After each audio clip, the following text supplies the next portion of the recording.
We are continuing our special series, Blocked and Banned, Social Media's Censorship of the Right. Our next guest is one of the foremost young conservative voices in America.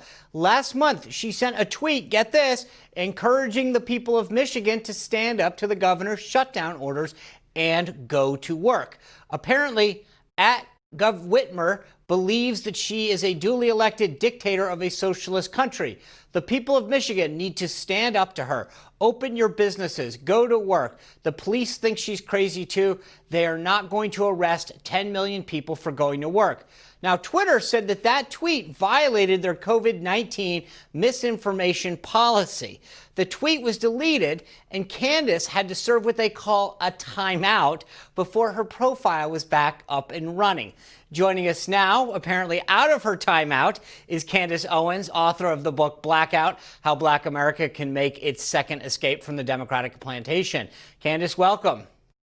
Thank you. Thanks for having me. I hope you learned a lot during your timeout.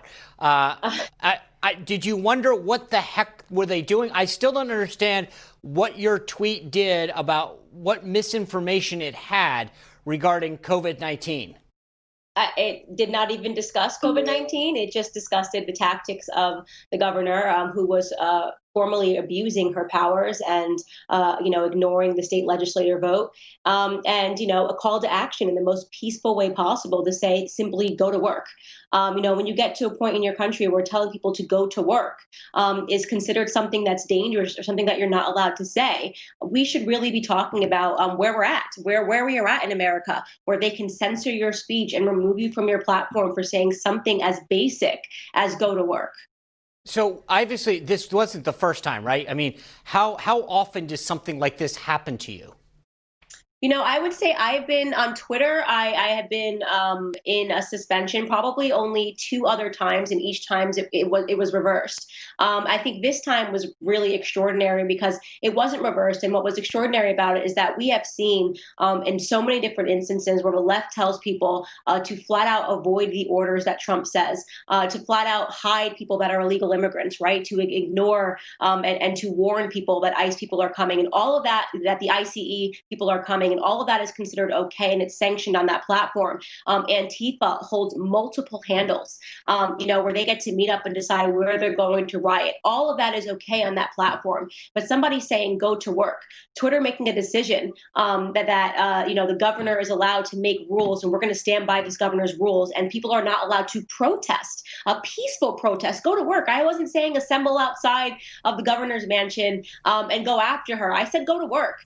And they said that that's not okay. So it lets you know that they really have updated themselves to a publisher status.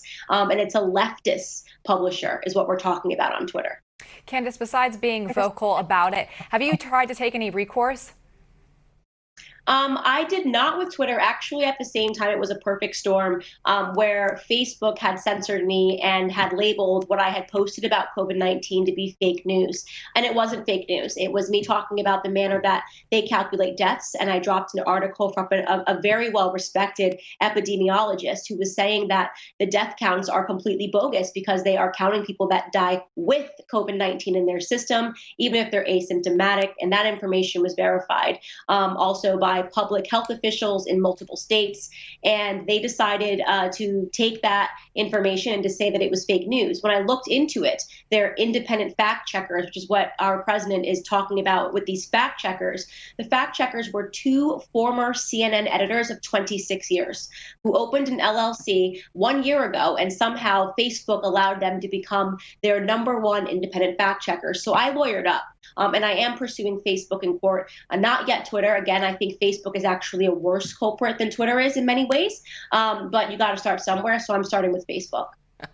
Candace, it's so good to see you, and thank you for sharing your story with us and your experience. Thank you guys so much for having me. You just watched Newsmax TV, America's fastest growing news channel, now in 65 million homes. Get Newsmax TV on all the major cable systems or go to newsmaxtv.com and click on the Find Newsmax tab to locate us. Remember, Newsmax TV, we're real news for real people.